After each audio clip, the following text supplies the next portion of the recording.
Today, we are on to our third base rankings review.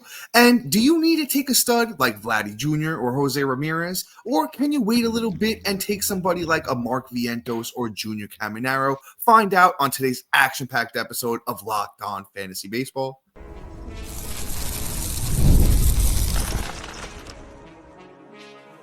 You are Locked On Fantasy Baseball, your daily fantasy baseball podcast. Part of the Locked On Podcast Network, your team every day. Hello, fantasy baseball fanatics, and welcome to the Locked On Fantasy Baseball podcast, brought to you by the Locked On Podcast Network, your team every day. As always, we're your number one source of fantasy baseball knowledge, and thank you for making us your first listen each and every day. I'm your host, Dominic Martino. You can find me on Twitter at DomMartinoFB.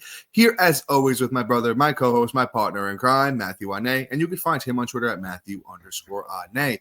If you're watching on YouTube and you haven't already, hit that little bell below. It will subscribe you to the channel and give you a notification every time we drop a new episode. Or if you're listening on the audio side of things on a platform like Apple or Spotify that allows 5-star ratings and reviews, we would truly appreciate it if you could do that for us. And lastly, but most importantly to you guys and us this time of year, give us a chance on the Subtext platform. Through Subtext, it's an in-depth personalized experience through text messaging alerts that you're going to get right to your phone, offering so much more than we can in this 30-minute episode. And this time of year, you're going to be getting our 2025 rankings, sleepers, breakouts, bust, and so much more on the Subtext platform. So if you're interested in joining us there, you can find the link in our bio wherever you're listening, watching, and it's available on any of our social media platforms.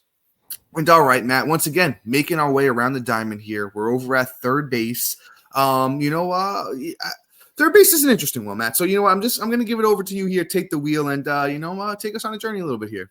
First off, you got me. The second you say making my way, I'm instantly thinking white chicks and, making my way down. Yeah, exactly. I'm feeling it. I just walking fast, anyway. All right, we're done. If you guys are watching on YouTube, Matt, you killed it with that. That made my night. I'm done, and I can't sing for the life of me, so I'll stop ruining the fans. But, yeah, so I'm going to get that up on the board for everybody so everybody can kind of just see our rankings, put out our top 12, things like that. And, well, premature hit there. Had that problem. But anyway, so, look, this is my top 12. I got Jose at 1, Jose Ramirez. I'm sorry for anybody that's new. Vladimir Guerrero Jr., Austin Riley, Manny Machado, Rafael Devers, Royce Lewis, Jazz Chisholm Jr., Jordan Westburg, Josh Young, Alex Bregman, Junior Caminero, and Mark Vientos. Don, want to read off yours? Yeah. And then once again, if you guys are new here, Matt and I's rankings are geared towards 5x5 head-to-head categories leagues. Just basically standard, 5 hitting categories, 5 pitching categories. So I'll just read off my top. I have Vladdy Jr. First, Jose Ramirez at 2, Austin Riley at 3, Rafael Devers at 4, Jazz Chisholm at 5, Manny Machado at 6, Jordan Westburg at 7, Junior Caminero at 8, Alex Bregman at 9, Mark Vientos at 10, Royce Lewis at 11, and Josh Young at 12. Third base is interesting. I kind of think it's not super top heavy. It's kind of balanced, a little bit of the way through. But once you start to get to even this top 12, once you start to look after the top 12, a lot of question marks there and things like that. Matt, would you agree with that? Yeah, third base, I feel like is actually for the first time deep in a while. There's guys I don't mind after the top 12 that, either post some upside or still have some consistency that I think could, not completely tank your team. But, it probably goes as far as 16, maybe 17. And then some old heads that you could probably go in and, possibly even get things done with for a bit. But, the top 12 is actually pretty strong. And, the wealth is pretty spread well. You got your top heavy guys of the Jose's, the Vladdies, the Rileys, the Machados, Devers, and even Jazz. But Jazz, honestly, if you're drafting him, you're drafting him more at outfield than you are drafting him at third base. But it is nice that he's here. It's one of those things where it's nice. They're all kind of going higher, and then the Westbergs, the Youngs, the Bregmans, and the Camineros and Vientos are falling down. So it's nice. You don't have to really reach like you're doing for the second basemans, the second basemans, and the shortstops essentially. So you can kind of get your pick of the litter, right? Like it all based off of what you're feeling like you're getting and lacking, and therefore based off of value too, because you don't have to rush through these guys. So like I'm approaching the position as a whole, like, okay, look, if I'm getting Jose Ramirez or Vladimir Guerrero Jr., end of the first or beginning of the second, cool. I'm happy with that. Austin Riley's a great target in the third. Machado, he's going in like the fourth, maybe the fifth, and so is Endeavor's going, I think, a little bit earlier. Those are all great picks. You're not mad at it. So, like, I'm not mad at grabbing them, but there is other guys around it that I'm probably just waiting around for at that point that I'm going to get at a different position, like the second base and shortstop at that point. So, I don't really feel compelled to go out and get them. If I end up with one of the top three, I'm happy. If not, whatever. Yeah, man, I'll honestly say that I have two big targets at third base this year. The first one being Austin Riley. Love his value in the third round.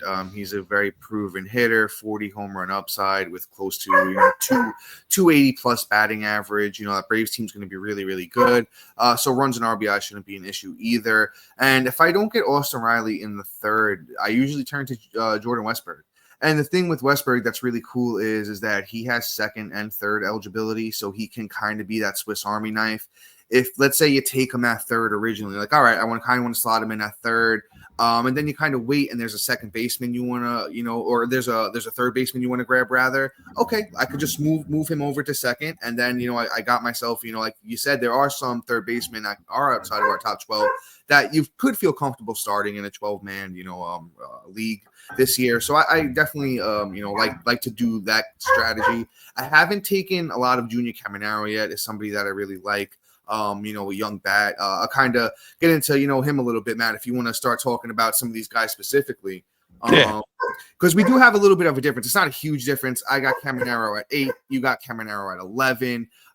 So I'll kind of just talk a little bit about why I like Caminero. One of the youngest high-end prospects in the game. He came up last year and had kind of had some success. It was a little bit of a mixed bag, but he Junior Caminero last year with the Rays, 43 games. He had 165 at-bats, 15 runs, 9 doubles, 6 homers, 18 RBIs, 2 steals, 11 walks, and 38 strikeouts. He had 248. But once again, that's as a 20-year-old in his, not his first taste of the majors, because he had a couple at bats the year before. But his real first time out there for a couple of games there.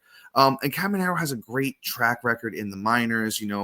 Could hit for batting average. He has a lot of untapped pop. I'll tell you that. So in the minors in 2023, Caminero played 2 levels. Had 117 games, 460 at-bats, 85 runs, 18 doubles, 6 triples, 31 homers, 94 RBIs, 5 steals, 42 walks, 100 strikeouts, hit 324.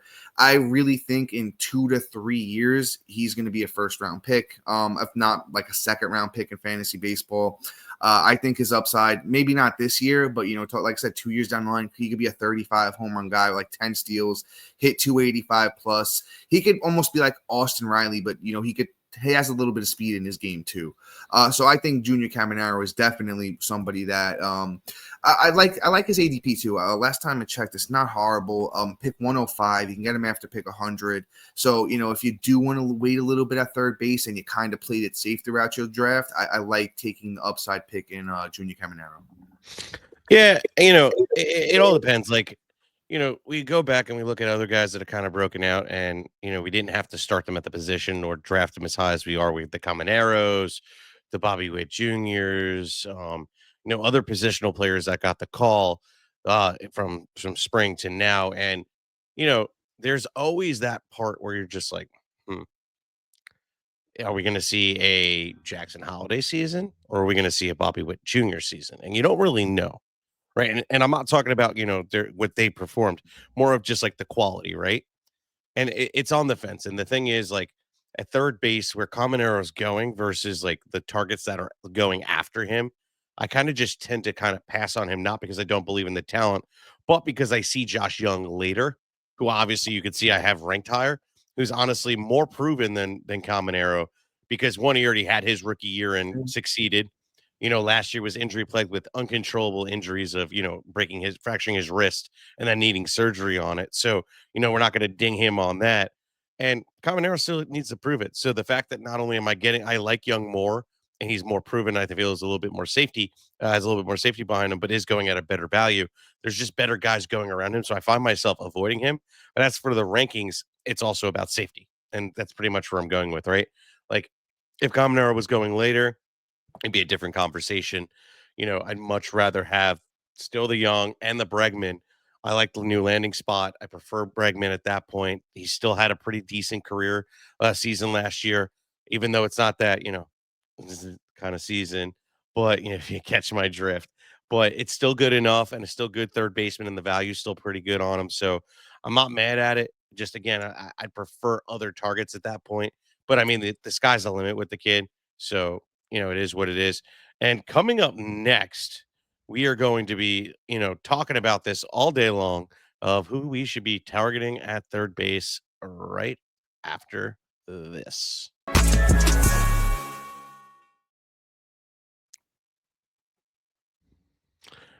In sports, having a winning strategy is everything.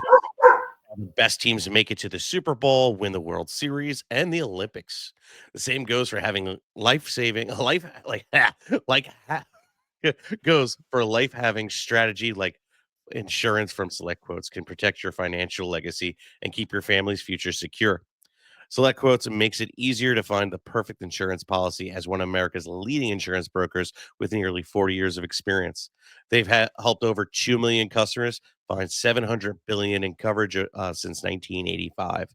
What sets Select Quotes apart is their personal touch. Unlike other brokers, the offer isn't one size fits all policies. Their licensed agents tailor their coverage to fit your unique needs. If you're in good health, you might even qualify for same day coverage up to $5 million with not even a medical examination, which can be lengthy, can take time, and you may not be covered at that point. You'll find out your rates might be through the roof, and it's more affordable than you think. You can get up to a $1 million coverage for as little as $20 a month. Get the right life insurance for you for less at selectquotes.com/locked on. Go to selectquotes.com/locked on today to get started. That's selectquotes.com/locked on. Select Quotes, the shop you save. They shop, you save. And quite honestly, I'm a big proponent of having life insurance. First thing I did when I had kids, I got life insurance. Quite honestly, it's something you need to have and make sure if something happens to you, your family is taken care of. So selectquotes.com. And introducing the Locked On Fantasy Baseball podcast, Diamond Cub on Subtext, your ultimate fantasy baseball guide, not companion, guide. It's going to guide you to victory. And with that, the only way you're going to be able to do that is to look in on our rankings and to have all our extended list. Look, by the end of this week, I have now implemented tiers to my rankings, and hopefully Dom can follow suit. I'm working on it. Shots fired. I have already 55 names done in my prospect rankings. I will have the rest done by Friday. And I already have my sleepers breakout bust lists that are getting ready to fire out this week. So if you want all of that, you're going to want to get in there. And I promise you, we're going to help you get to victory and get that championship starting right now. Links in the description below. But all right.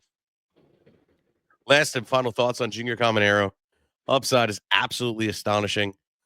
This kid could hit 40 home runs. This kid can, be good in that smaller ballpark, really does play well for him in his rookie year. So a lot of signs point for green means go. I'm just avoiding it based out of a conservative standpoint. If the price drops, which I don't see happening, then I'll start getting some shares. But other than that, I'm not. And, it's just a risk factor at that point. So, yeah. Now, Dom, I'm going to bring back up our show here, our rankings here so that we can kind of, have everything aligned here and the fans can see it if you're watching on YouTube. So here's the other big, big, big drop off, right? This is the biggest difference in our rankings. I have Royce Lewis at 6. You have him at 11. Explain to the crowd why you have him so low. I think this one is almost self-explanatory at this point in time. He's got a dedicated room in our theatrical or fictional hospital, and his room is right next to Alberto Mondesi and Byron Buxton. So it's just that Royce Lewis, his injury history has become very, very prominent, very, very long. The talent's there for sure. When he's out there, he is one of the most talented players in the game. But there is something that I do want to point out with Royce Lewis. Maybe the injuries are starting to add up a little bit, right? Because, last year he did play 82 games and the numbers didn't really blow us away. It was 82 games last year for Royce Lewis. Of course, with those Minnesota Twins, 292 at-bats, 40 runs, 16 doubles, 16 homers, 47 RBIs, didn't steal a bag, 28 walks, 74 strikeouts, and a 233 batting average. So the walk to strikeout ratio got worse. The batting average took a huge dive. The pop, kind of paced back from that 2023 pace, but that 2023 pace was like kind of unreal to begin with. So the pop was still on a decent pace. I just feel like, I don't think the talent's dissipated, but, sometimes injuries tend to add up over time. And then if you're just banged up and, you're hurting the same things, which I know he's done multiple times at this point in his career, I just feel like I'm not spending that high of a pick on him. I'm kind of actually in sync with ADP. ADP has Royce Lewis as the 11th shortstop off the board, pick 118. At that point, I kind of would think about it if I want to take an upside play. But going right before him is Jordan Westburg at pick 105. We talked about our love for Westburg. Vientos and Junior Caminero are in that range, and so is Royce Lewis. I mean, not Royce Lewis, Alex Bregman. They're all kind of within like 15 picks of each other. So I kind of just feel like take those four over Royce. And if I'm at that point, I feel like I might wait. But the upside is there. The upside is definitely there if you want to get risky with it and say, you know what, let me throw caution to the wind to a guy that could potentially be, a second-round caliber player if he plays 150 games and manages to stay healthy, for sure. But I just think there's, besides the injury concerns, it's like, okay, he actually still, he's been hurt his whole career. So you can't be like, oh, well, you know what, he had to play through injuries, been playing through injuries his whole career. So what was different last year about, than the other years? Hey, maybe something else was going on. Who knows? If I don't have to invest a higher pick in him, I'll kind of just leave him right where ADP has him, 11th third baseman off the board. And, if I'm feeling frisky at that point in the draft, if I had a couple beers with me at that point, I'll think about taking him. So my thing with Royce Lewis is, and the reason why I have him 6, and I hear all your arguments, right? Like, okay, he had 2 ACL injuries. He's had the hamstring last year. So, like, yeah, he can't seem to stay on the field. But the thing about it is he's about what? At that time when he went down 10 months removed from the ACL injury. What follows the ACL injury is usually, um, tightening hamstrings. And to strain his hamstring to that degree was a little over the stuff, especially with a late jog to, home plate after hitting a dinger. But these things tend to happen, especially fresh off the ACL injury. Being a year removed, things like that, I have a little bit more, not confidence, I would say. There's still that risk, but a little bit more encouraged to say, hey, and look, I literally paired the 2 most injury prone players in the top 12 right together between Royce Lewis and Jazz Chisholm. The same reason you're going to take Jazz is the same reason you're going to take Royce Lewis.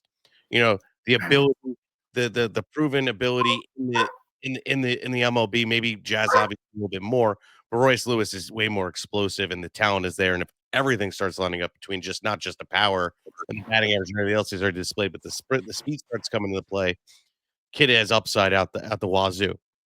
So for me, I'm still going to rank him here. I'm still going to put him there because I'd still choose him over everybody there. It's just one of those things where it's just based off of my team construction of whether I'm actually doing it. Do I think the overall end of season number, if he were to play full season versus Jordan Westburg, yeah, Royce Lewis is definitely by far having a better season of the way I statted him out for the season. Jordan Westburg is phenomenal, but is not going to beat out Royce Lewis in a full season compatibility.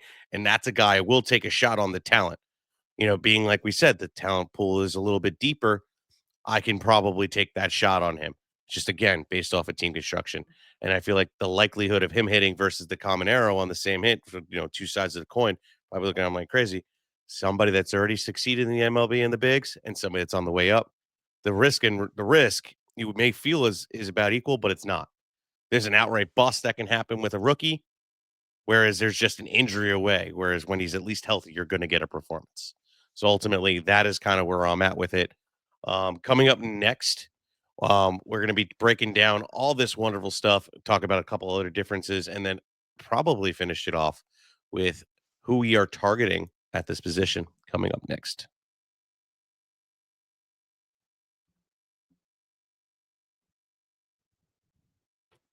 Okay, so we are back, and I spent a lot of time talking. Um, Yeah, so I like to hop back in. Don't want to add too much more on Royce Lewis. I think we kind of. I see your outlook on him. Like I said, the talent's there with him. You don't have the whole thing is you don't have to draft him as highly as you have him ranked. If you want to bump him up a little bit in your home league because you just like him, sure, go for it. But I do want to talk about Jazz. Because I have Jazz all the way up at 5. You have Jazz at 7, which the difference isn't crazy. It's not like a wild difference or anything like that. I just want to point out, man, that Jazz is really good, and you kind of were talking about Jazz versus Royce Lewis, and I just think Jazz has done it. Jazz has played. He hasn't played a lot of games, but he's played a lot more than Royce Lewis. Jazz finally managed to stay healthy last year. Showed us he could do it. So, you like to see that he's not as, super fragile, that he can get out there, play, 140 plus games, which is really cool.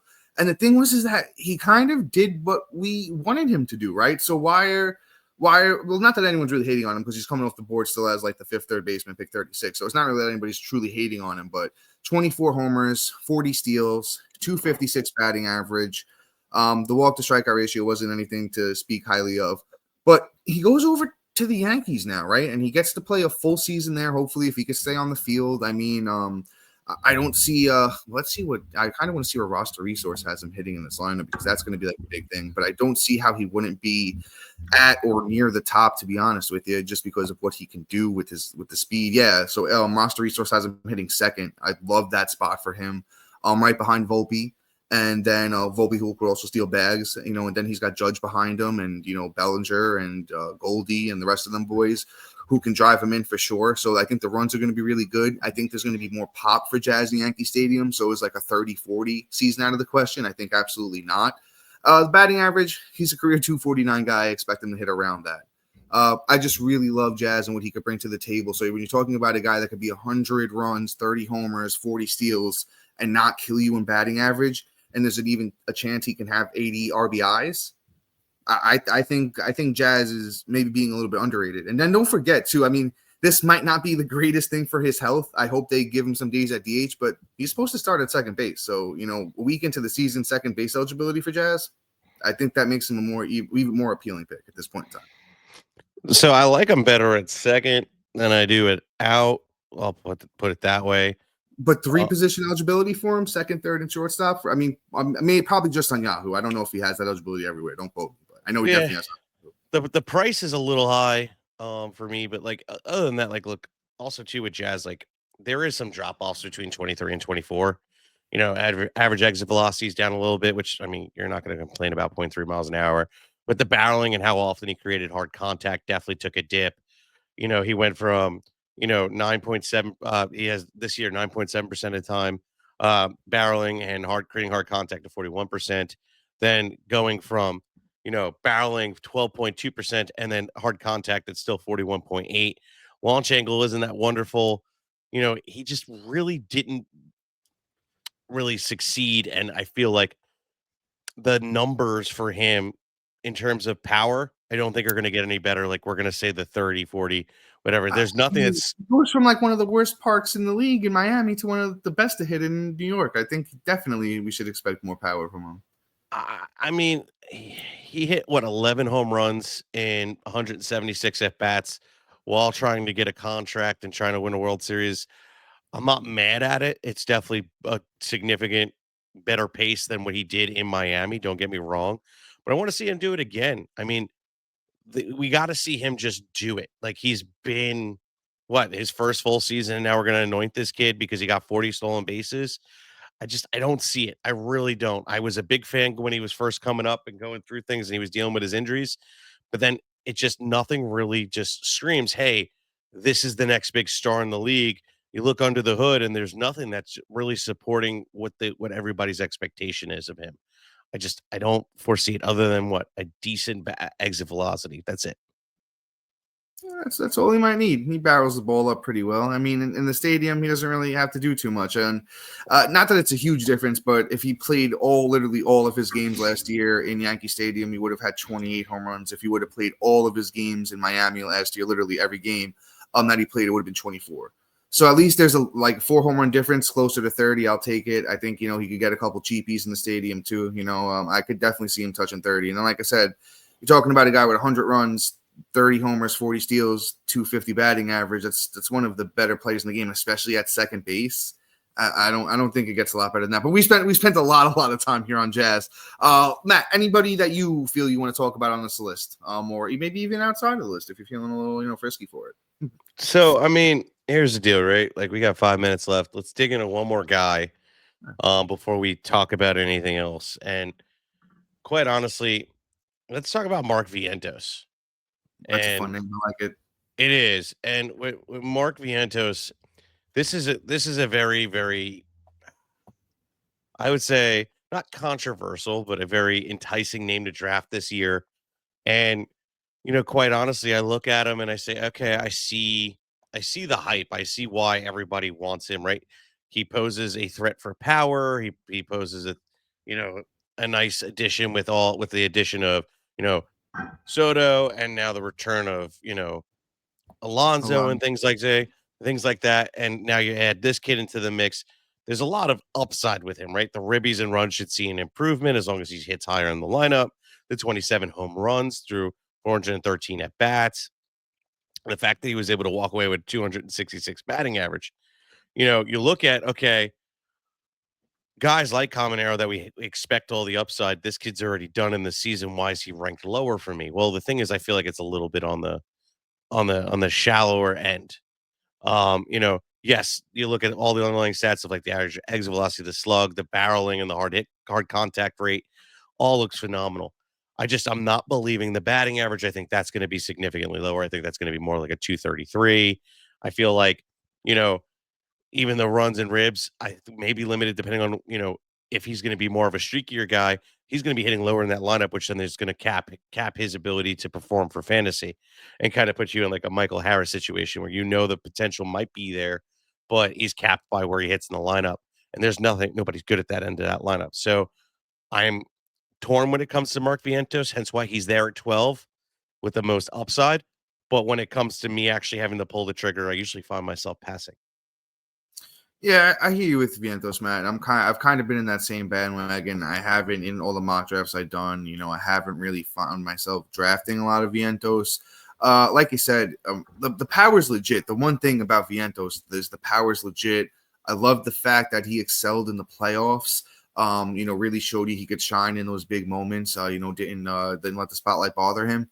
The roster resource has him projected to hit 5th. I could see that moving around. They kind of got Lindor up top as a switch hitter. Then they go lefty Soto, righty Alonso, lefty Nimmo, righty Vientos. I kind of see the lefty righty switch here. But there's a world where this kid's just really taken off, and they have to force the hand and hit him ahead of a guy like Brandon Nimmo, even with that righty lefty switch there. So I think there's a world where the RBI is legit, 30 homer, 90 RBI season with like a 250, 260 batting average is definitely in the cards. But, right in that range is all these guys that we're talking about. And I feel like it's almost like a pick your favorite between Caminero, Vientos, Westburg. You could even throw Royce Lewis in there because all 4 of them go back to back, ranging from pick 105 to 118. So it's not like a huge gap between any of them. Vientos just has, like Matt said, he just hasn't been a guy that I've found myself hitting, the draft button on when his time, comes up. But not to knock him at all, because, there is a lot of upside in that bat. With that being said, we're getting to the end here. As I look at my list, I'll read it off one more time for you guys. My top 12 third baseman for 2025 is I have Vladimir Guerrero Jr. first, Jose Ramirez second, Austin Riley third, Rafael fourth, Jazz Chisholm fifth, Manny Machado sixth, Jordan Westburg seventh, Junior Caminero eighth, Alex Bregman ninth, Mark Vientos 10th, Royce Lewis 11th, and Josh Young 12th. Matt, would you like to do the same for the people? Yep. Jose Ramirez, Vladimir Guerrero Jr., Austin Riley, Manny Machado, Rafael Devers, Royce Lewis, Jazz Chisholm Jr., Jordan Westburg, Josh Young, Alex Bregman, Junior Caminero, Mark Vientos. Now let's hit them with this real quick before we get out of here. Yeah. Who was your favorite target outside of, an early guy? Because we already mentioned Austin Riley, which I think is pretty much consistent for the two of us. Yeah, your favorite guy after Austin Riley that you would like to target at the position? I'll do one for the people that have stayed this long, and I know Matt isn't a huge fan of him, but if I look right outside my top 12, I got somebody like Luis Rengifo just kind of hanging around there, and I think his upside isn't really being talked about a lot. I know it's on a bad team, but I think he's projected to hit near the top of the lineup. And once again, he's a guy that could lead off. He's got power, he's got speed. The counting stats might not be too sexy, but he's also somebody that could hit 280. So if he's a 280, 20, 25 guy, with maybe like 80-ish runs and like 60 RBIs, he's not going to kill you, especially where you have to draft him. I love me some Luis Rengifo. He's not a Rengifo, he's a Quifo. So yeah, and my favorite target is Josh Young. I've talked about him. Dom's talked about him a million times. The price is absolutely unbeatable. Do not sleep on him. But guys, do me a favor today. Share this show. Tell all your friends, even if it gives you the less of an advantage. You're still gonna, because if you're better than them. And doesn't matter. On top of that, share the show so we can keep the lights on. That really helps. And no, seriously, guys, please like, subscribe, comment, rate, review, do everything you can to share the show because we really do appreciate it. And after you're done, check out our boy Sully over at Locked On MLB for some real baseball coverage. Since no fantasy aspect, can't do fantasy all day. Well, you probably could. With that being said, guys, please like, subscribe, comment, review. Peace. So.